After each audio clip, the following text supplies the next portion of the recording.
Para sa Korean fans dyan, magbabalik concert sa Manila si EXO-DO. At marami namang napasana all sa isang Pinoy hiker nang makita niya si Korean Oppa Song Kang.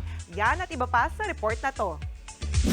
Maraming K-drama fans ang napasana all sa Pinoy na ito matapos niyang makita ng malapitan si Korean superstar Song Kang. Ayon sa uploader na si Hexter, nakasabay niya ang aktor habang nag-hike kahapon sa Mount Halasan sa Jeju, South Korea.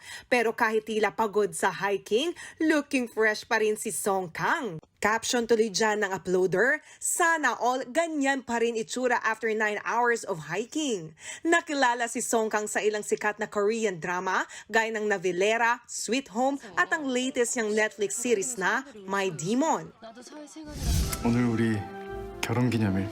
Itinanggi naman ng talent agency ng isa pang Korean actor na si Kim So-yoon ang dating rumors nila ng aktres na si Kim Se-ron. Nagugat yan sa kumakalat online na picture nila na ito kung saan magkadikit pa ang pisngi nila. Pero paglilinaw ng management na aktor, throwback lang ang letrato noong pareho pa ng talent agency sina Soo-yoon at Se-ron.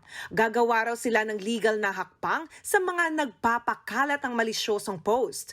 Inactive na ngayon sa showbiz ang aktres. Bida naman ngayon si Soo-yoon sa romantic K-drama na Queen of Tears. Good news naman sa mga Pinoy EXO-L.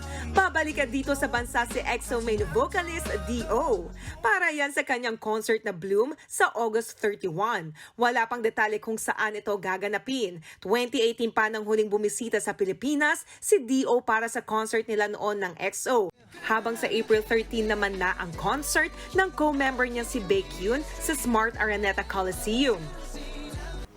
Mga kapatid, Jania Lipon po, laging maging updated sa latest sa entertainment and lifestyle para maging una sa balitaan. Bisitahin at mag-subscribe na sa social media pages ng News 5.